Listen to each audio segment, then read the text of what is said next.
ओंकारं संयुक्तं नित्यं ध्यायन्ति योगिनः कामदं मोक्षदं चैव ओंकाराय नमो नमः। अविरलशब्दगणोपप्रक्षालित सकलभूतलकलङ्का मणिभिर्पाशुस्तीर्था सरस्वतीर्थिनोद्धृतम् अज्ञानतिमिरान्धानां ज्ञानाञ्जनशलाकया चक्षुरुन्मीलितं येन तस्मै श्रीगुरुवे नमः। परम गुरुभ्यो नमः परम्पराचार्य गुरुभ्यो नमः। सकलकलुषविध्वंसकं श्रेयसां परिवर्धकं धर्मसम्बन्धकं भव्यजीवमनप्रतिबोधकारकमिदं शास्त्रं श्री कार्तिकेयप्रेक्ष्या नामधेयम्। अस्य मूलग्रन्थकर्तार श्री सर्वज्ञदेवाः तदुत्तरग्रन्थकर्तार श्री गणधरदेवाः प्रतिगणधरदेवाः येषां वचोनुसारमासाद्य श्रीमद् आचार्य प्रवर श्री कार्तिकेयदेवैर्विरचितं मंगलं भगवान् वीरो मंगलं गौतमो वने मंगलं कुन्दकुन्दाध्यो जैनधर्मोऽस्तु मंगलं सर्वमङ्गलमाङ्गल्यं सर्वकल्याणकारकं प्रधानं सर्वधर्माणां जैनं जयतुशासनं कोटिशतं द्वादशैव कोटो लक्षाणि श्रुतिस्त्रिकाणि चैव पञ्चाशदष्टौ च सहस्रसङ्ख्यमेतत्श्रुतं पञ्चपदं नमामि। अर्हन्तभास्यतं गणहरदेवे गन्तियं सम्मं प्रणमामि भक्तिजुक्तो सुनानमहो वहीं शिरसा इच्छामि बन्ते सुभक्ति कांसोकोदसालोचेम् अंग पैने पाउड़े प्रियम सुत प्रमाणो गई चूलिया देव सुतम कायम सैंडविच कर मंचे में पूजे में वंदा में नमोम सामे दुखको कमको भोगिलाओ सुवै गमनम समाय मरणम जिनगुण संपत्ति होद मध्यम अथ पौराणिक स्वाध्याय वेलायां श्रीमदाचार्य भक्ति का योग सर्गम करोमि।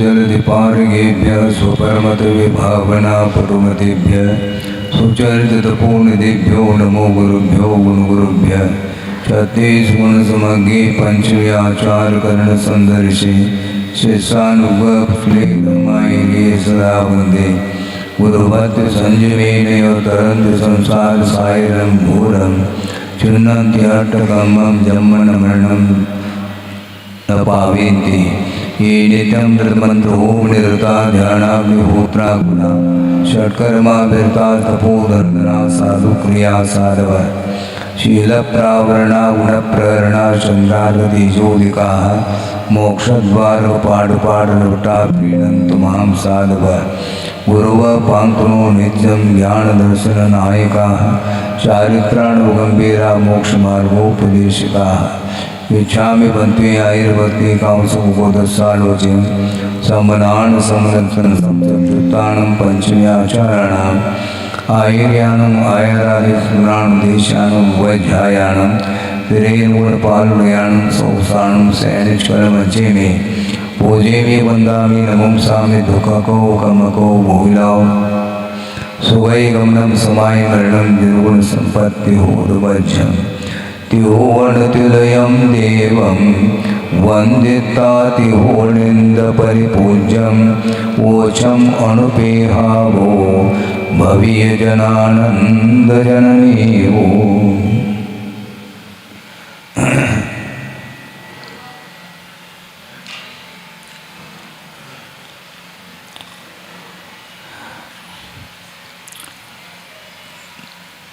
कल एक विषय रखा गया था, उस विषय में शायद संभव है किसी को जिज्ञासा रह सकती है, उसको और विशेष रूप से रखने का प्रयास किया जा रहा है। वह ये विषय है कि गुरुदेव ने वह विषय कई बार हम लोगों के सामने रखा है, इसलिए उस विषय को रखना उपयुक्त समझता हूँ। लेकिन इसके उपरांत भी भूमिका अपनी अपनी हुआ करती है।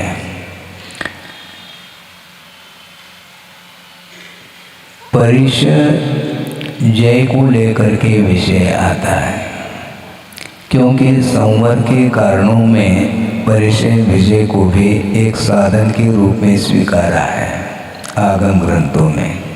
जिस प्रकार अणप्रेक्षाओं के माध्यम से संवर होता है, गुप्ति, समिति, धर्म, परिचय, विजय और चार, ये सारे संवर के साधनभूत सामग्री है, इनके माध्यम से संवर होता है। अब रही बात परिचय को लेकर के, उसमें एक रोग परिचय भी आता है। तो रोग परिचय के ऊपर विजय प्राप्त करने वाला जो साधक होता है, उसके माध्यम से वह कर्मों का संवर करता है और निद्रा भी उसके माध्यम से होती है। प्रश्न ये था, विषय ये था, गुरुदेव ने ये कहा था, ये बहुत सूक्ष्म विषय है जो कल रखा था। जिज्ञासा उठ सकती है कि रोग का प्रतिकार क्या संवर के लिए कारण हो सकता है? रोग का जो प्रतिकार है वह संवर के लिए कैसा कारण हो सकता है? क्योंकि परिचय के ऊपर विजय प्राप्त करने से संवर होता है, नहीं कि परिचय का प्रतिकार करने से। समझ में ना? हाँ, प्रतिकार करने से संवर कभी भी नहीं होता, क्योंकि संवर के लिए वह साधन माना है। परिचय के ऊपर विजय प्राप्त करने से आश्रव रुक जाता है, जिसको संवर बोलते हैं।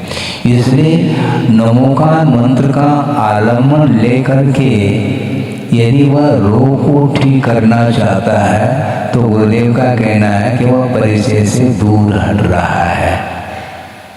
हाँ, वह परिचय से दूर हट रहा है, ऐसा उनका कहना था। क्योंकि पंच परमेष्टि की आराधना करिए आप। आराधना के पीछे आपका एम क्या है, उद्देश्य क्या है? तद्गुण लब्धये, ये उद्देश्य माना जाता है। इस उद्देश्य से यदि मान लो पंच परमेष्टि की आराधना आप कर रहे हैं, तो आपको रोग आएगा ही नहीं, ध्यान रखो। और आया भी है तो दूर हो सकता है, क्योंकि सही आराधना मानी जाती है। ये आराधना इसको बोलते हैं तद्गुण लब्धे। भगवान, मैं आपके चरणों में आया हूँ, आपकी मैं वंदना कर रहा हूँ, आपकी उपासना कर रहा हूँ। इसके पीछे मेरा एम क्या है, लक्ष्य यही है, तद्गुण लब्धे। भगवान, आपके जैसे मेरे भीतर जो गुण हैं उनको अभिव्यक्त करने के उद्देश्य को लेकर के मैं आपकी आराधना कर रहा हूँ। और मान लो पूर्व कर्म के उदय से यदि रोग आदि आ भी जाता है, तो रोग दूर करने के लिए औषधि का उपचार करो। औषध के माध्यम, क्योंकि 4 प्रकार के दान का भी उल्लेख है आगम में, तो औषध दान के माध्यम से वह रोग ठीक कर सकते हैं। किंतु नमोकार मंत्र का आलम्बन लेकर के रोग को ठीक करना उपयुक्त नहीं, क्योंकि पंच परमेष्टि का आलम्बन आप रोग को दूर करने के लिए आलम्बन ले लिया तो संवर तो नहीं हो पाएगा। एक बार की बात है, कह देता हूँ। ठंड की बात, बहुत पुरानी बात याद आ गया आपके पुण्य के उदय से। हटा की बात है, उस समय मैं क्षुल्लक था, 3-4 क्षुल्लक थे और स्वाध्याय गुरुदेव करा रहे थे और स्वाध्याय कर लिया, हो गया। इसके बाद इर्यापत जो प्रतिक्रमण होता है आहार के पश्चात, उस समय गुरुदेव छत पर बैठे थे और हम लोग भी गए और आहार ठीक हो गया, ये सब बोल दिया, वंदना वगैरह की। उसके बाद प्रतिक्रमण चालू हो गया।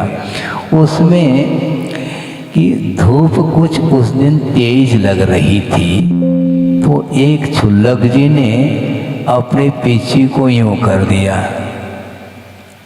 है। तो गुरुदेव ने कहा क्या हो गया,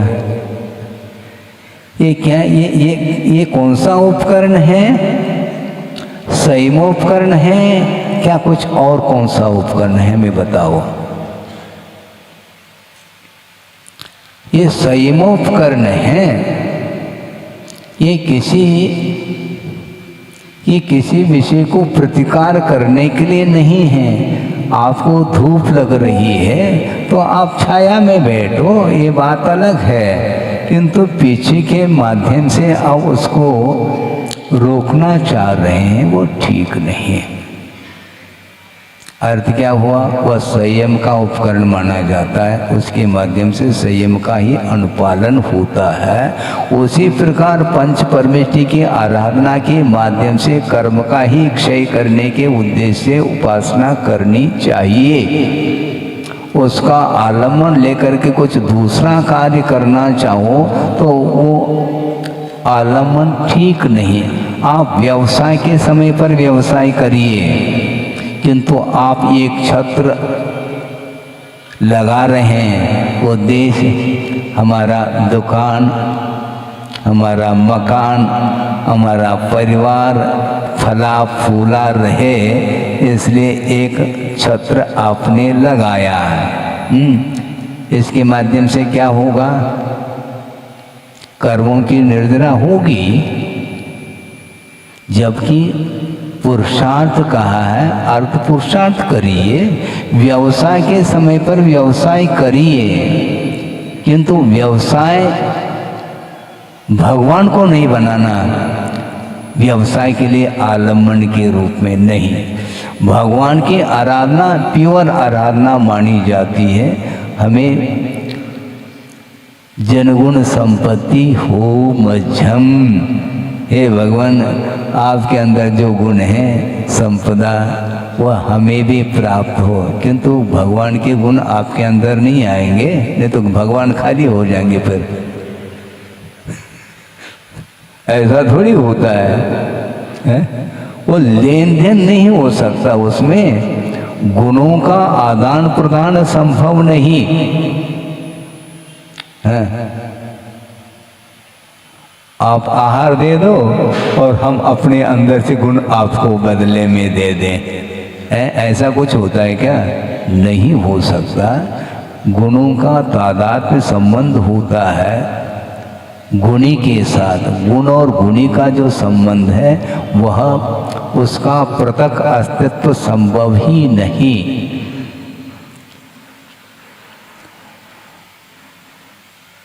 आपने वस्त्र खरीदा, कौन सा? सफेद। हम कहना चाहते हैं केवल सफेद को खरीदना, वस्त्र नहीं खरीदना। ऐसा संभव है? क्योंकि वह गुण है, कलर उस पदार्थ से पृथक नहीं हो सकता। वह रंग, वो जो गुण है, वो जो पर्याय है, वह द्रव्य से पृथक नहीं हो सकता। उसी प्रकार जिनेंद्र भगवान के अंदर जो गुण हैं वो सारे सारे गुण किसी को दिए नहीं जा सकते हैं, देने योग्य वस्तु है नहीं।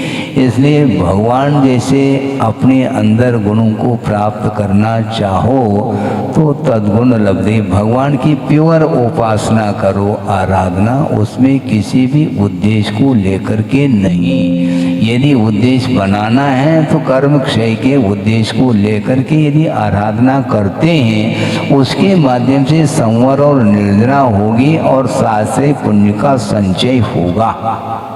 शास्त्रीय पुण्य के संचय के उद्देश्य को लेकर के भी आराधना नहीं की जाती है, क्योंकि ये मांग कहलाई है। मांग के साथ नहीं, कोई शर्त नहीं है, कोई शर्त नहीं, निशर्त, कोई अपेक्षा नहीं, निरपेक्ष भाव के साथ ही प्रभु की आराधना, गुरु की आराधना होती है। उसके माध्यम से वह पाप कर्म का संवर होता है। जो प्रति समय विषयों के कारण जो आश्रय हो रहा था, विषयों के प्रति आसक्ति के कारण अथवा विषयों के उपभोग के कारण जो पाप का आश्रय हो रहा था, वह प्रभु की आराधना करने से वह आश्रय रुकता है। इसलिए नमोकार मंत्र की आराधना करने से आश्रय रुकता है। रोग तो अपने आप रुक जाएगा। रोग रुके, रोग समाप्त हो, ये क्यों उद्देश्य रखते हो? क्या विश्वास नहीं है आपके पास? पंच परमेष्ठि के प्रति जब विश्वास आपका गाढ़ विश्वास हो गया, फिर ये क्यों अभिप्राय रखते हैं अंदर, मेरा रोग ठीक हो गया, तो ठीक हो जाए, ठीक हो जाए, ये सब है। हाँ, क्या क्या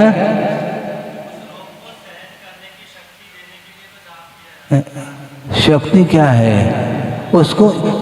एक मिनट, मूल ये है कि वस्तुतः आप रोग का प्रतिकार करना चाह रहे हैं, क्या कुछ और करना चाह रहे हैं? दुख का प्रतिकार भी आध्यान माना जाता है, आप लिखे रखिए। आप रोग ठीक हो जाए, ठीक हो जाए, ये भाव है, इसी का नाम आध्यान है। और उसको दूर करने के लिए पंच परमेष्ठि की आराधना कर रहे हैं। आप पंच परमेष्ठि की आराधना प्योर करिएगा और बाद में यदि मान लो उपचार के दृष्टि से औषधोपचार कर लो, इसमें कोई बाधा थोड़ी है। एक बहुत अच्छा विषय दे रहा हूँ, वो भले अपनी भूमिका में हो अथवा ना हो, यह अलग विषय है। विषय ये दे रहा हूँ मैं, बहुत सारी रिद्धियाँ होती हैं जो कि तप की विशुद्धि के कारण ही रिद्धियाँ प्राप्त होती हैं। उसमें एक औषध रिद्धि, अब सोचना, एक मुनि महाराज है और तीव्र कर्म के, असाता कर्म के उदय से भयानक रोग हुआ है और वो साधना में इतने लीन हो गए, रत्नत्रय की निर्दोष चर्या पालन करने के लिए वो कटिबद्ध है और निर्दोष रत्नत्रय की आराधना के माध्यम से उनको औषध रिद्धि प्राप्त हो गई। सुन रहे हैं आप? अब औषध रिद्धि प्राप्त हो गई तो डॉक्टर के पास जाने की आवश्यकता थोड़ी, स्वयं रिद्धि, औषध रिद्धि के माध्यम से उस रोग को ठीक कर सकते हैं। लेकिन नहीं किया, क्यों नहीं करते? क्योंकि परिचय विजय प्राप्त करना है, आपकी भूमिका नहीं है, तो इसलिए आप दवाई आदि के माध्यम से उसको रोग को दूर कर लो, इसमें कोई बाधा नहीं है। जैसे भूख लगा आती है तो क्षुधा के शमन के लिए आहार लिया जाता है, तो आहार लेना भी धर्म ध्यान सिद्ध हो जाएगा। है? ऐसा करो ना कि क्षुधा को मिटाने के लिए पंच परमेष्ठि का जाप करो। ये नहीं होता। रोग को दूर करने के लिए तो पंच परमेष्ठि की आराधना और आहार क्षुधा मिट जाए, इसलिए आप नमोकार मंत्र का जाप करो, फिर आहार के लिए नहीं उठना है।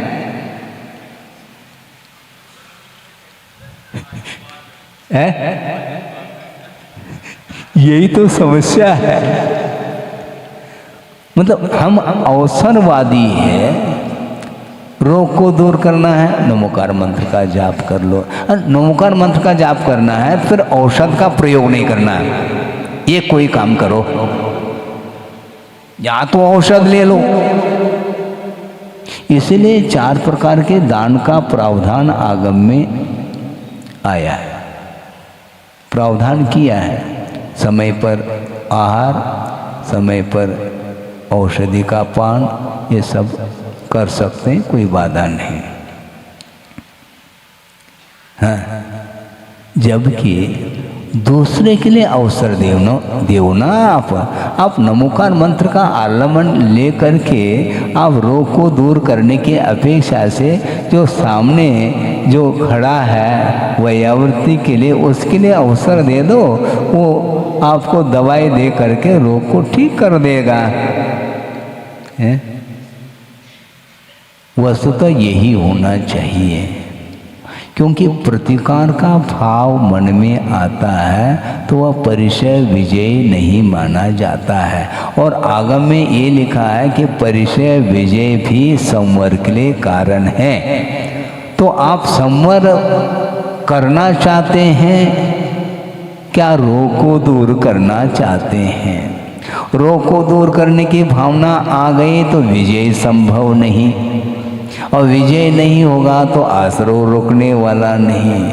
तुम्हारा हमारी भूमिका है, आपकी भूमिका है, आप भूमिका के अनुरूप करो। किंतु वस्तुतः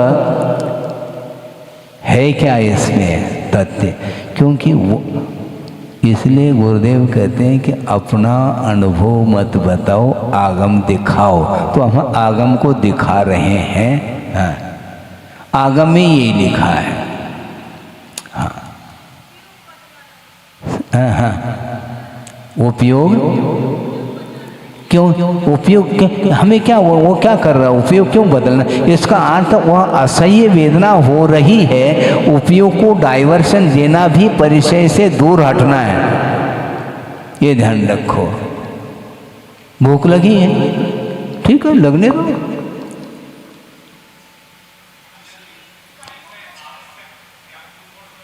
हाँ, बहुत बढ़िया।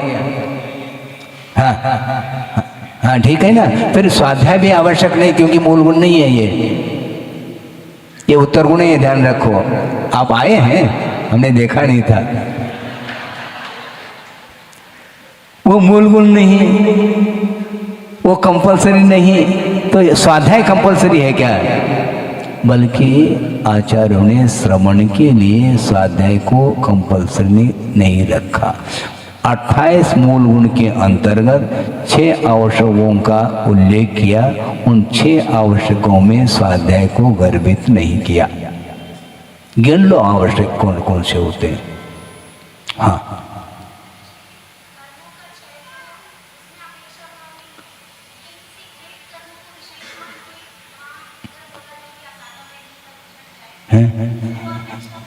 तो कोई भी कर्म हो, कर्म किया है तो समता भाव के साथ शरण करो, ये कहा जा रहा है। प्रतिकार का भाव धर्म ध्यान नहीं, आप लिख के रखो। आपकी भूमिका नहीं है, मैं मान रहा हूँ, आप अपनी भूमिका के अनुरूप करो। किंतु श्रद्धान क्या होना चाहिए? श्रद्धान में समझौता नहीं, कंप्रोमाइज नहीं, जो है उसको स्वीकार करो। प्रतिकार का भाव किसी में आगम में लिखा हो, मुझे ले आना कि प्रतिकार का भाव धर्म ध्यान है। कोई भी बोलो, अलग जी भी बोल सकते हैं, महाराज जी भी बोल सकते हैं, आप लोग भी बोल सकते हैं। प्रतिकार का भाव धर्म ध्यान है, ऐसा कहीं भी आगम में पढ़ने को मिला है क्या? इससे स्पष्ट है कि प्रतिकार के भाव के साथ आर्ध ध्यान लगा हुआ है। और आर्ध ध्यान कहीं भी संवर के लिए कारण नहीं बताया। सुनो क्या कहा? हाँ, आर्ध ध्यान कभी भी संवर के लिए कारण बताया क्या? बोलो, काफी समय हो गया अध्ययन करते हुए। आगम में आर्ध ध्यान को संवर के लिए कारण बताया हो, हमें आगम ले आना। क्यों पंडित जी? नहीं ना। हाँ, फिर ये प्रतिकार का जो भाव है, या ध्यान है, इसको स्वीकार कर लेना चाहिए। आप बर्दाश्त नहीं हो रहा है इसलिए आप उपचार कर रहे हैं, आप करिए। हाँ, प्रतिकार को कहीं भी धर्म ध्यान की संज्ञा दी नहीं है। हाँ, जबकि आध्यान रोध ध्यान को संसार के लिए कारण बताया है। परे मोक्ष हेतु, परे अर्थात आगे के जो धर्म ध्यान और सुकुल ध्यान हैं, ये मोक्ष के लिए हेतुभूत हैं। इससे पारिशेष न्याय से अपरे संसार से हेतु, अन्य जो शेष ध्यान है, आर ध्यान रोध ध्यान, ये संसार के लिए कारण है। तभी धर्म ध्यान और सुकुल ध्यान मुक्ति के लिए कारण, धर्म ध्यान को मुक्ति के लिए कारण कहा, न कि आर ध्यान और रोध ध्यान को। इसे स्पष्ट है, प्रतिकार का भाव आया वह आर ध्यान माना जाता है, उसके माध्यम से संवर नहीं हो सकता। ये लिख करके रखिए आप। प्रतिकार करने का भाव है तो आप नीचे आ रहे हैं, इसको स्वीकार कर लो ना। हाँ, इसमें क्या दिक्कत हो रही आपको? हम स्वयं स्वीकार करें, क्योंकि आर ध्यान की सीमा छठे गुण स्थान तक बताई है, प्रतिकार का भाव होता है। किंतु उस प्रतिकार के भाव के माध्यम से संवर होता है, ऐसा कहीं भी नहीं लिखा। यदि उसके द्वारा संवर मानोगे तो एक ही भुक्ति क्यों? सुन रहे क्या नहीं है? यदि आहार लेने से धर्म ध्यान हो रहा है, या आहार लेना ही धर्म ध्यान है, तो एक बार क्यों? जितनी बार आप लेंगे उतनी बार धर्म ध्यान का अवसर मिलेगा आपको। फिर एक भुक्ति ये शर्त क्यों?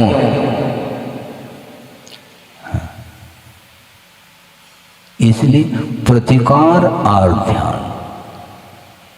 हाँ, किसका प्रतिकार? दुख का प्रतिकार और ध्यान, और दुख को सहन करना संवर के लिए कारण परिचय विजय, और मजबूत हो रहा है ये विषय। हमें तो मजबूत है, आप लोगों को मजबूत। आप श्रद्धान का विषय तो कम से कम बनाओ।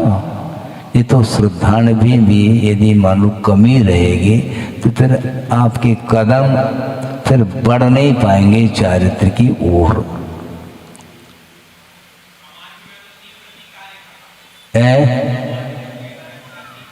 हाँ ठीक है, आप प्रतिकार कर सकते हैं, करो, किंतु वह प्रतिकार करना उस प्रतिकार के समय पर संवर नहीं होगा, ये भी लिख करके रखो आप। हाँ, एक बहुत अच्छा विषय दे रहा हूं, धर्म ध्यान के लिए आहार लेना, और आहार लेना ही धर्म ध्यान कहना गलत बात। धर्म ध्यान के लिए हम आहार ले रहे हैं, इतना क्षम्य है, किंतु आकर के प्रतिक्रमण क्यों करता है श्रवण? जब आहार लेने से धर्म ध्यान ही हो रहा है तो धर्म ध्यान करके आया हो, फिर प्रायश्चित ले लो, प्रतिक्रमण कर लो, ये सब क्या मामला है?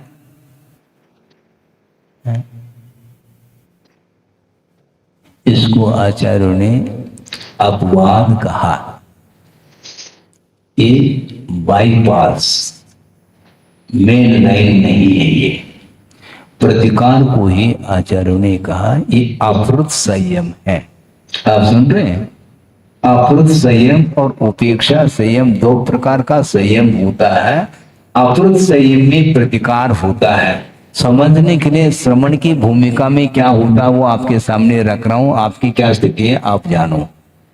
हाँ, श्रवण समाई करना चाहता है, लेकिन प्रतिकूल वातावरण है तो वह उस क्षेत्र को चेंज करता है। यहाँ पर बहुत ठंड लग रही है, यहाँ पर बहुत मच्छर है, सामायिक नहीं हो पाएगा, इसलिए वह स्थानांतरित हो जाता है। इसको कहते हैं अवरुद्ध संयम। अवरुद्ध संयम का अर्थ क्या? शाब्दिक अर्थ अवरुद्ध, संयम का अपहरण हुआ, ये ध्यान रखो पंडित जी। हाँ, एक उपेक्षा संयम है और एक अपरत संयम है। अपरत का अर्थ वह उसका परिहार कर रहा है, संयम उससे संयम का अपहरण हुआ है उतने क्षण के लिए, इसलिए वह अपवाद है, वह क्षम्य है। वहां जाकर के वह सामायिक करना चाहता है। सामायिक करने के लिए क्षेत्र को परिवर्तित किया है और अच्छे क्षेत्र पर जाकर के सो जाता है तो गया, फिर पूरी तरह से संयम गया उसका। वहां पर अनुकूल वातावरण में सोने के लिए थोड़ी जा रहा है, वो सामायिक के उद्देश्य से उस स्थान को चुना है। लेकिन आचार्य कहते हैं इस प्रकार तुम स्थान जो चुन रहे हो यह भी आध्यात्म ही माना जाए। जब सामायिक करोगे तब धर्म ध्यान होगा। प्रतिकार का जो भाव, क्योंकि अनिष्ट का प्रतिकार होता है, ये ध्यान रखें। इष्ट का कभी प्रतिकार होता नहीं, आने दो।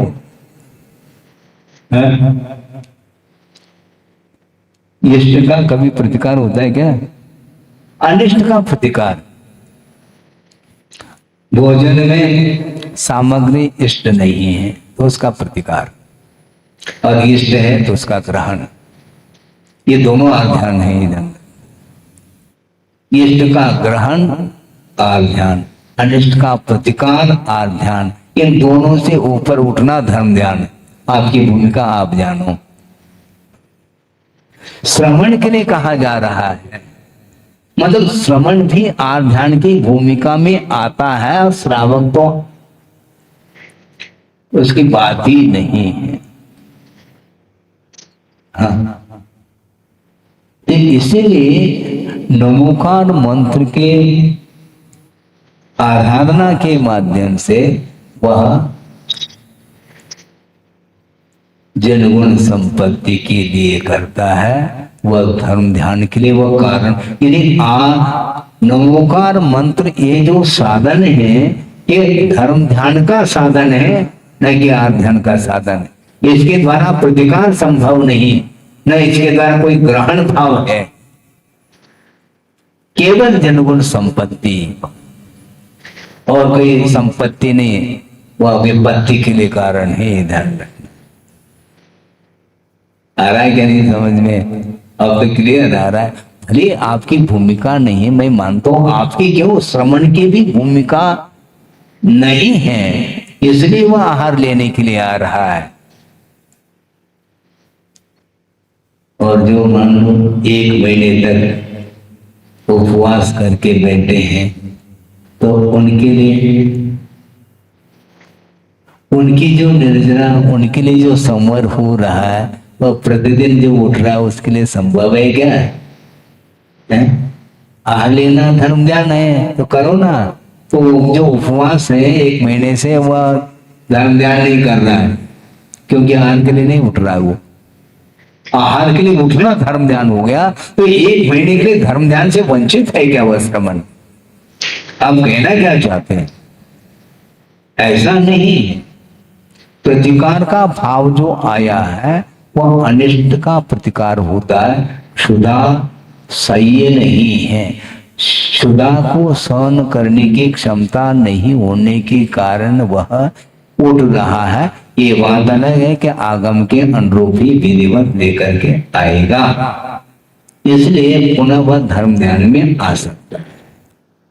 तो इसलिए ये जितना जो भी परिचय, जितने भी परिचय हैं उनका विजय प्राप्त करना चाहिए। दूसरी बात, कुछ शारीरिक परिचय होते हैं, क्या समझ रहे हैं? कुछ शारीरिक परिचय होते हैं, कुछ मानसिक होते हैं।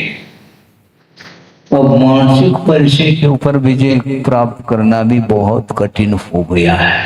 क्या? सत्कार, पुरस्कार, परिचय, विजय। कोई सत्कार नहीं कर रहा है, कोई पुरस्कार नहीं कर रहा है, तो वह यदि मान लो सहा नहीं जा रहा है तो वह संवर नहीं कर पाएगा।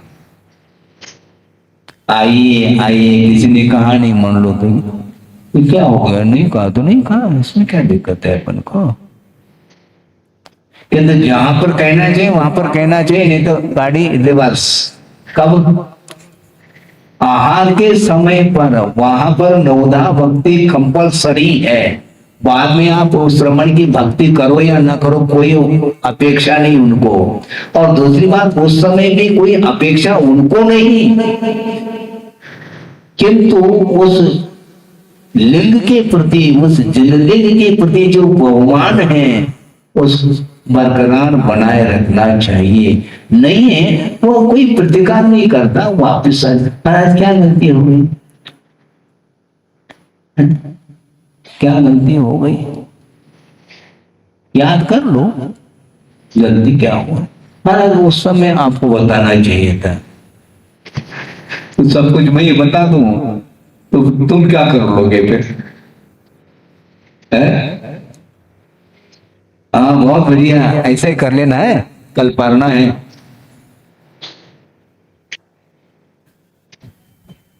क्षमा की मूर्ति, क्षमा सागर, अब क्षमा के सागर। हाँ बहुत बढ़िया।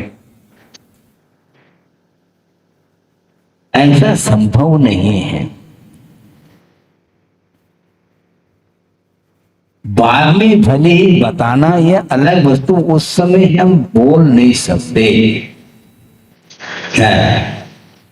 फिर भी कभी कभी ये देखते हैं, मान लो अवसर इस प्रकार के आते हैं, प्रसंग सुना रहा हूं, प्रणाम करके दाता चौके में ले गया। वहां पर जाने के उपरांत उनने उच्चासन ग्रहण करिए ये बोल दिया, बैठ गए। अब सीधा पूजन सामग्री लिया करके पूजन प्रारंभ कर लिया। अब मन में आ गया अब व्यवधान होने वाला है, क्योंकि पाद प्रक्षालन होना चाहिए था। अब भूल गया, हमने सोचा भूलने दो इसको, बाद में भी याद आ जाए तो संभव है। पूजन कर ली, फिर बाद में थाली लिया है और उसके पहले मन शुद्धि, वचन शुद्धि, काय शुद्धि, आहार जल शुद्ध है। उसके बाद में मान लो अंजलि नहीं छोड़ा, क्योंकि याद आ जाए उसका भाग्य क्या है देख तो ले। बार बार शुद्धि बोल रहा है, अंजलि छोड़िए महाराज, अंजलि छोड़ नहीं रहे। हाँ अंजलि नहीं छोड़ रहे, थाली दिखाओ। अब क्या करें, दिखाने दो उनको, थाली दिखा दी, अंजलि नहीं छोड़ रहे। फिर शुद्धि बोल रहा है, 2 बार 3 बार 4 बार बोला, समझ में नहीं आया तो दूसरे को बुलाया, क्यों छोड़ नहीं रहे हैं महाराज, क्या गलती हो गई? तो वो आ गया, तुमने क्या क्या किया, क्या क्या किया, क्या पूजन कर ली? तुमने कहा कि पाद प्रक्षालन, हाँ पाद प्रक्षालन नहीं किया। इतना अवसर हमने दिया है, ध्यान रखो। हाँ कृपा तो करनी पड़ती कभी कभी।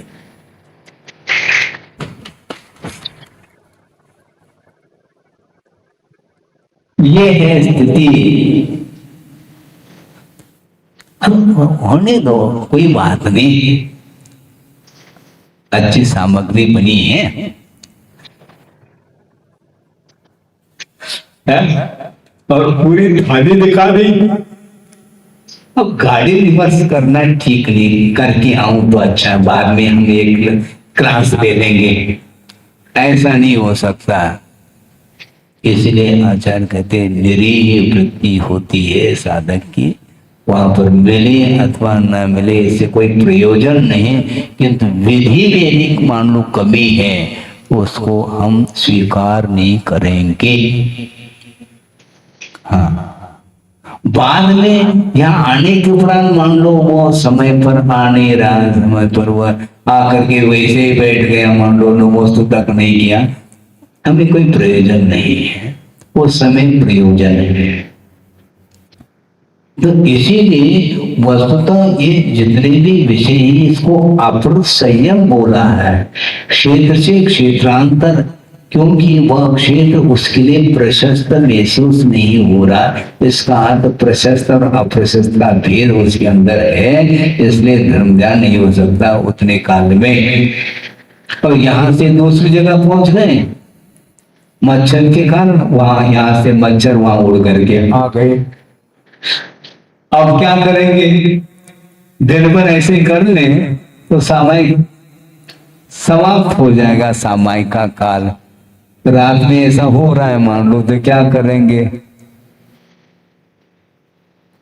इसीलिए ये सहा नहीं जा रहा है, ये मैं मानता हूं, किंतु इसमें कमी तो है, मूल गुण नहीं है। आपने कहा था ठीक है, आप संवर करना चाहो क्या? नहीं, संवर यदि करना चाहते हैं अत्यधिक मात्रा में तो परिचय सहन करिए, ये उत्तर गुण माने जाते हैं। अब मान लो पहले 3 बार भोजन करते थे, अब एक ही बार भोजन मिल रहा है, और वो भी मन के अनुरूप मिले ना मिले कुछ भी नहीं, पर्याप्त मिले ना मिले। एक बार भोजन करके आ गया, गर्मी के दिन है, आते आते पानी सूख गया, लो लपट चल रही है, 1 किलोमीटर जाकर के आने में वह आते आते पानी समाप्त। अब क्या करेंगे? परेशान सहन करो। अब तो मूल गुण है ना महाराज, मूल गुण है क्या? 24 घंटे के बिना नहीं, ये मूल गुण है, बीच में नहीं मिलेगा। बीच में क्या मिलेगा? 24 घंटे के बीच में क्या मिलेगा? वो परिचय मिलेगा, उसको सहन करो।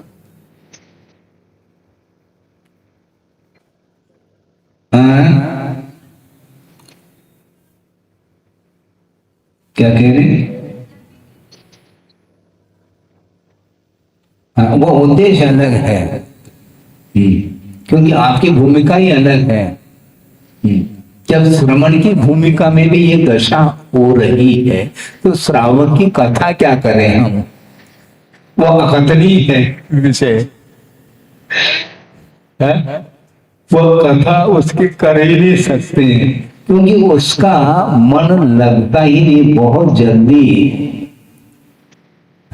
इसलिए हमने ये कहा था शुरुआत में कि प्रतिकार इष्ट का नहीं होता, अनिष्ट का होता है, इसको लिख के रखो।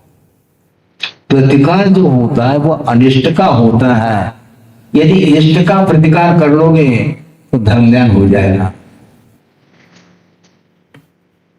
हाँ, जबकि राग के कारण ग्रहण होता है, द्वेष के कारण प्रतिकार होता है, और राग वही इष्ट पदार्थ के प्रति अनुराग होता है, विषयानुराग, और कुछ अनिष्ट पदार्थ है उसके प्रति द्वेष। इसलिए राग द्वेष वर्जनानि पंच ये कहा है। मनोज्ञ और अमनोज्ञ वस्तुओं के समागम में राग और द्वेष नहीं करना, यह अपरिग्रह व्रत की रक्षा इसके द्वारा होती है, भावना मानी जाती है। 5 भावनाएं लिखी है क्या? नहीं। तो प्रतिकार का भाव जो आता है वह धर्म ज्ञान है क्या?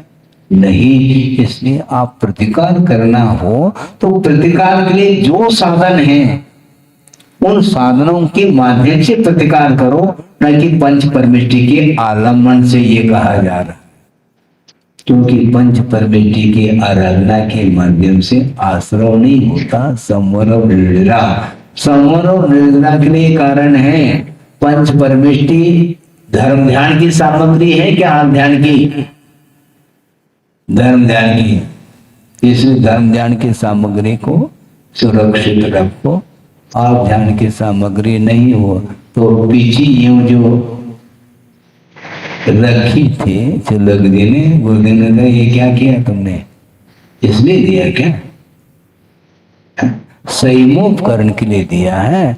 आपको छाया में बैठना तो छाया में बैठो ना, इस उपकरण को, संयम उपकरण को प्रतिकार के लिए क्यों कर रहे हो तुम? प्राणी संयम इसके द्वारा होता है, और इंद्रिय संयम, उसको सहन करना हो तो सहन करो, नहीं है तो छाया में बैठो। ये कहा था, अभी भी मुझे याद है, 40-45 साल पूर्व की बात है, सन 76-77 में, जब क्षुल्लक अवस्था में था, ऐलक भी नहीं बना था, हटा की बात है। छत पर बैठे थे आचार्य महाराज और हम लोगों को पढ़ा रहे थे। अभी भी याद है, और आप लोग भूल जाते हैं, कल का प्रवचन आज भूल गए और आज का कल भूल जाएंगे, क्योंकि महाराज तो बैठे हैं, दिवाली तक हटने वाले थोड़ी। तो ये होता है, तो इसीलिए ये बहुत कठिन काम है, इसलिए अनित्य भावना का विषय चल रहा है थोड़ा सा, है क्या? फिर क्या करना बता दिया गुरुदेव ने, है पीछे इसलिए दिए है क्या? है यही 45 साल पुराना। अभी अभी अभी का भूल गए तुम, तो पुराना क्या याद रखोगे?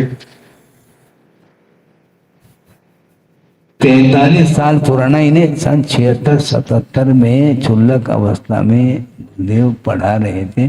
उस समय उन्होंने कहा, वो टोन भी कैसा था हम जानते हैं, मतलब कुल मिला करके उस समय भी ऐसे उन्होंने संस्कार दिए हैं, तब जाकर के गाड़ी थोड़ी बहुत चल पा रही है, नहीं तो पटरी से नीचे उतरने में देर थोड़ी लगती। हाँ, बहुत गंभीर रहते थे, हम लोगों के साथ कभी मनोरंजन उन्होंने किया ही नहीं। क्योंकि फाउंडेशन यदि गड़बड़ हो जाए तो मुश्किल हो जाएगा। उस समय कोई थे ही नहीं, 3-4 क्षुल्लक थे, अच्छे संस्कारित हो जाए तो फाउंडेशन बनेगा। कोई इसमें समझौता नहीं, वो स्वयं धूप में बैठ करके, तुम्हें छाया में बैठना हो तो बैठो, ये कहा, लेकिन इसका प्रयोग नहीं कर सकते तुम। ये संयमोपकरण है, ये आज्ञान की सामग्री नहीं। इसके द्वारा अहिंसा व्रत का पालन होता है। अहिंसा व्रत के पालन करने में जो साधनभूत जो वस्तु है उसका उपयोग अन्यत्र नहीं करना चाहिए, ऐसा उनका कहना रहा है। तापुं जिज्जवु लक्ष्ये दिज्जवु गाने दया पाडेन जाजल तरंग चवला 2-3 दिनानि चिट्टी। ये लक्ष्मी जो है 2-3 दिन के लिए ठहरती है, टिकने वाली नहीं है। जाजल तरंग चवला, जो वह लक्ष्मी जल की तरंग के समान चंचल है, इसलिए दान करो, ये विसार है। क्यों? हम तो अपनी बात इसमें से लेंगे और क्या। आप अपने प्रयोजन को सिद्ध करते हो, हम अपने प्रयोजन को सिद्ध करने के लिए गाता आई है। क्योंकि जिसके पास लक्ष्मी नहीं है वो क्या देगा, और आपके पास लक्ष्मी लक्ष्मी है, लक्ष्मी भंडार। बिल्कुल, लक्ष्मी भंडार जबलपुर फेमस है वो। जाजल तरंग चौला, जल के तरंग की भांति ये लक्ष्मी चंचल है, जलायमान होने वाली। 2-3 दिनानी चिट्ठी, 2-3 दिन तक वह ठहर जाती लक्ष्मी, चली जाती है। इसलिए ता भुंजित जो उसका उपभोग करो, नहीं तो मिटेगी। दिज्जवो दाने, दान में उसका उपयोग करो। दया पहाने न, दया जिसमें प्रधानता है, यानी परोपकार की भावना को लेकर के उस लक्ष्मी का अर्थ का दान करो, ये कहा जा रहा है। परोपकार की भावना रखते हुए उस दान का, उस लक्ष्मी का दूसरे के लिए उपयोग करो और अपने लिए भी उपयोग जितना आवश्यक है उतना करो। तो स्वयं के लिए भी वह उपयोग नहीं करता है, क्यों? कंजूस है। जोड़ करके रखा है, कोड़ी कोड़ी माया छोड़ी। अब वो रखा है, यदि मान लो खर्च हो जाएगा तो फिर बेटे को भी कहता है तुमने कमाया है क्या, पसीना बहाना पड़ता है, ध्यान रखो, ऐसा बोल रहा है। और खाने पीने लिए भी वह हाथ खींच लेता है। मतलब उस लक्ष्मी का वो उपभोग करके वह सुख का अनुभव तक नहीं कर पाता, इतनी उसके प्रति आसक्ति है उसकी। तो ऐसी स्थिति में वो दान के क्षेत्र में क्या देगा? लेकिन दया बहाने न दाने दिज्जवु, दान देना चाहिए ऐसा कहा है। क्यों? 2-3 दिनानी चिट्ठी, 2-3 दिन तक ठहर जाता है जाने वाला, लक्ष्मी जाएगी, क्योंकि वह अनित्य है, नित्य नहीं है, ये कहा जाए। इसलिए इष्ट वस्तु के प्रति जो आकर्षण है, यही ध्यान का द्योतक है। हाँ, क्यों? ग्रहण जो होता है वो अनिष्ट का कभी भी ग्रहण नहीं होता, अनिष्ट के लिए ग्रहण लग जाता है, उसका ग्रहण नहीं होता। तो जो इष्ट है उसी का ग्रहण होता है। महाराज इसकी पहचान क्या है? अभी भी पहचान नहीं आपको, जबकि प्रतिदिन वह प्रवृत्ति में पर देखने में आता है वह विषय। जैसे पौष के महीने में, सुन रहे हैं आप, पौष के महीने में आपको क्या सुहाती है? धूप। धूप में जाकर के बैठते। और जेठ के महीने में छाया सुहाती है, छाया में बैठते। ये दोनों आरती, क्योंकि इष्ट पौष के महीने में धूप इष्ट है, धूप में बैठ जाते, शिवड़ी के सामने बैठ जाते, आँच लेते हैं, अग्नि है ठंड के निवारण के लिए, और सर्दी किसी को इष्ट नहीं उस समय। जो इष्ट है उसका सहारा लेता है, जो अनिष्ट है उसका प्रतिकार करता है। ये दोनों ध्यान है, इन दोनों से ऊपर उठने का नाम धर्म ध्यान है। महाराज हमारा कब अवसर आएगा धर्म ध्यान करने का? वही आवृत्ति करो, खुद की नहीं, खुद की वैयावती करोगे तो कभी भी तीर्थंकर प्रकृति का बंद नहीं होगा, ये ध्यान रखो। दूसरे की करो, जो पात्र है उनकी करो वैयावृत्ति, और आपको उसको ध्यान दिलाना चाहता हूं, ले जाना चाहता हूं, आपका ध्यान आकर्षित करना चाहता हूं कि कितना सूक्ष्म विषय है। गुरुदेव ने भी वैयावृत्ति की है। हाँ, कैसे महाराज? किसकी? किसकी?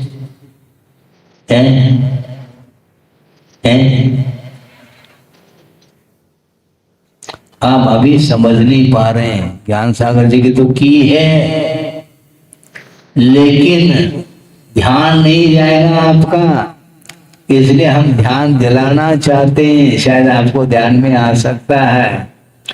10 प्रकार के, सुनो अब, 10 प्रकार के वैयावृत्ति के पात्र हैं।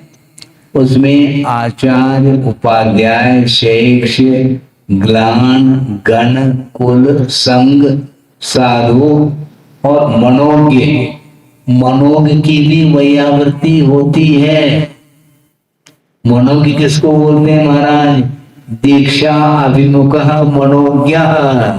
जो दीक्षा के अभिमुख है वह मनोज्ञ है, उसकी वैयावृत्ति गुरुदेव करते हैं। ध्यान रखो, समझ क्या रहे हैं आप? क्योंकि जो दीक्षा लेना चाहता है उसमें कुछ कठिनाई आ रही है तो उसको दूर करने का नाम भी वैयावृत्ति है। ये ध्यान रखो, केवल हाथ पैर दबा लिया वैयावृत्ति हो गई। हाँ, विपत्ति से दूर उसको करना ये वैयावृत्ति है। धर्म की ओर आकर्षित करना ये वैयावृत्ति नहीं है क्या? आप समझ क्या नहीं आप? है? आप तो तेल लगाओगे, ठीक है, हाँ, हम तेल तो नहीं लगा पाएंगे किसी को। दो आंखें निकल रहे, ये बहुत तेल लगा रहा है? क्या क्या क्या बोलते हैं उसको? खुशामद जिसको बोलते हैं, है?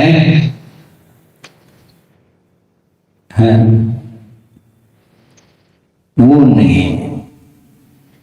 आप लोगों के मुख से कई बार सुना है, याद है, इसलिए बोलने में कोई बात तो नहीं है। मक्खन पालिश बोलते हैं आप। बहुत विचित्र, हमने इधर ही आकर के सुना, हमने क्या अर्थ इसका? मक्खन पालिश का अर्थ क्या होता है? ये मतलब खुशामद जिसको दूसरे को पठाना है, ये वैयावृत्ति नहीं मानी जाती। किंतु धर्म की ओर उसको सम्मुख करना, अग्रसर कराना, यह वस्तुतः वैयावृत्ति मानी जाती है। जो उन्माद पर चल रहा है उसको सन्मार्ग का उपदेश देना बहुत बड़ी वैयावृत्ति मानी जाती है, क्योंकि वह उन्माद से दूर होकर के सन्मार्ग की ओर आ रहा है। ये सबसे बड़ी वैयावृत्ति है, क्योंकि पाप से बचाना यह वैयावृत्ति नहीं है क्या? लेकिन वैयावृत्ति की जो परिभाषा जो बनाई जा रही है बहुत स्थूल परिभाषा मानी जा रही है। तो गुरुदेव ने मनोज्ञ की वैयावृत्ति की है। गुरु को करके किसकी वैयावृत्ति करते हैं? शिष्य की भी वैयावृत्ति करते हैं, क्योंकि मानसिक वैयावृत्ति बहुत बड़ी वैयावृत्ति मानी जाती है। शारीरिक जो कुछ भी वैयावृत्ति करना वो अलग विषय है, उसका निषेध नहीं। इससे भी बढ़कर के मानसिक वैयावृत्ति होती है, जो जिसका मनोबल डाउन हो रहा है, विल पावर, उसके लिए अभयदान दे करके उसको व्यवस्थित रखना, उसका स्थितिकरण करना, उपगोन करना, ये सब वैयावृत्ति के अंतर्गत आते हैं। तो इसीलिए हम ये कहना चाह रहे हैं कि परोपकार की भावना के साथ दान देना चाहिए, क्योंकि इस प्रकार, क्योंकि वस्तु के स्वरूप को हम समझेंगे तभी इस प्रकार जो है हमारा उपयोग उस ओर जाएगा और आश्रव रुक सकता है। क्योंकि यह भी संवर्ग के कारण, क्योंकि अनित्य अनुप्रेक्षा का विषय चल रहा है, इसके माध्यम से आश्रव का निरोध होता है, ऐसा कहा है। बहुत कुछ विषय और भी रह सकता है, किंतु समय हो रहा है। मैं इतना ही कहना चाहता हूँ, यह जो धन के प्रति जो लालसा है उसको कम करिए और उसको धार्मिक क्षेत्र में उसका उपयोग यदि करते हैं तो धर्म ध्यान करने के लिए एक महान जनालय का निर्माण करने आप जा रहे हैं। बहुत सारे लोगों की वैयावृत्ति आपके थ्रू हो रही है, ध्यान रखो, क्योंकि भविष्य में जो भी आएंगे भव्य जीव और इस जिनालय का दर्शन करेंगे तो उनका आश्रय भी रुकने वाला है आपके माध्यम से। रुकता क्या नहीं? क्योंकि धर्म ध्यान के लिए एक साधन है, जलालय चैत्य और चैत्यालय, उसका निर्माण कर रहे हैं। ये तीर्थ का निर्माण किया जा रहा है, इसके आलम्बन से संसार का विच्छेद होता है। इस प्रकार के महान कार्य आपके द्वारा हो रहा है, इसके माध्यम से आश्रय रुके बिना रह नहीं सकता। संवर ही संवर, आपकी भूमिका में ये संवर है। हमारी भूमिका अलग है, आपकी भूमिका अलग है। हम बना नहीं सकते हैं, जो बना रहा है उसके लिए आशीर्वाद दिया जा सकता है, उसका समर्थन किया जा सकता है, उसके लिए प्रोत्साहित किया जा सकता है। उसको प्रोत्साहित करने के लिए हमें 1 घंटा भी देना पड़े, हमें कोई बाधा नहीं है। 1 घंटा क्यों? कभी भी आ जाओ, हम बैठे हैं। क्योंकि दुकानदार सोता नहीं है, ध्यान रखो। दुकानदार यदि सोएगा तो ग्राहक लौट जाएगा, इसलिए ग्राहक को लौटाना ही नहीं चाहते। एक ग्राहक आ गया तो उसको और ज्यादा मोटिवेट करते हैं ताकि बाहर प्रचार करे वो इस दुकान का, ताकि सारे जितने भी मोहल्ले के ग्राहक हैं वो सारे सभा भवन में आ जाए।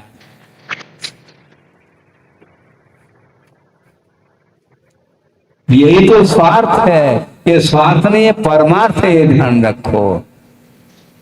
है बिल्कुल यही वैयावृत्ति है। निषिधन क्या बोलते हैं? वैयावृत्ति करें।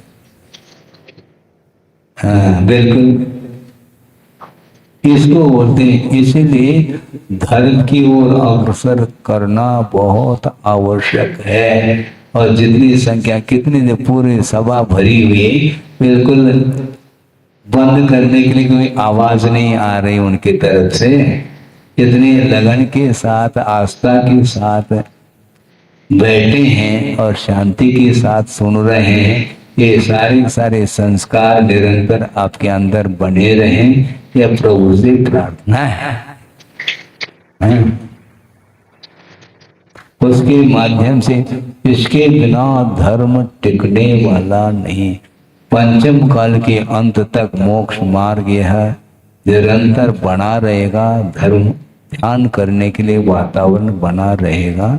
इसलिए धर्म के अंत होने के पहले ही आप लोगों को चाहिए निरंतर इसमें भाग लेकर के संवर और निर्जरा के लिए इसको साधन बनाना चाहिए। और जिसके पास साधन नहीं है उसके लिए भी साधन बना करके दे देना चाहिए, और आप दे रहे हैं। जनाने केवल आप स्वयं थोड़ी, केवल आपके लिए थोड़ी, वो पूरे विश्व के लिए है। निर्माण आपने किया, द्रव्य आपने लगाया, किंतु दूसरे का भाव बन रहा है। उसने द्रव्य नहीं लगाया, किंतु उसका भी तीव्र पुण्य का उदय समझता हूं कि आपके द्वारा निर्मित उस जिनालय में वह प्रवेश कर, उसका पुण्य का उदय है। नहीं तो जिनालय थोड़ी मिलेंगे। घर घर ध्यान जा करके आप करना चाहो, घर घर दुकान मिल सकते हैं, घर घर भगवान नहीं मिल सकते। इसलिए ये अनित्य भावना के विषय में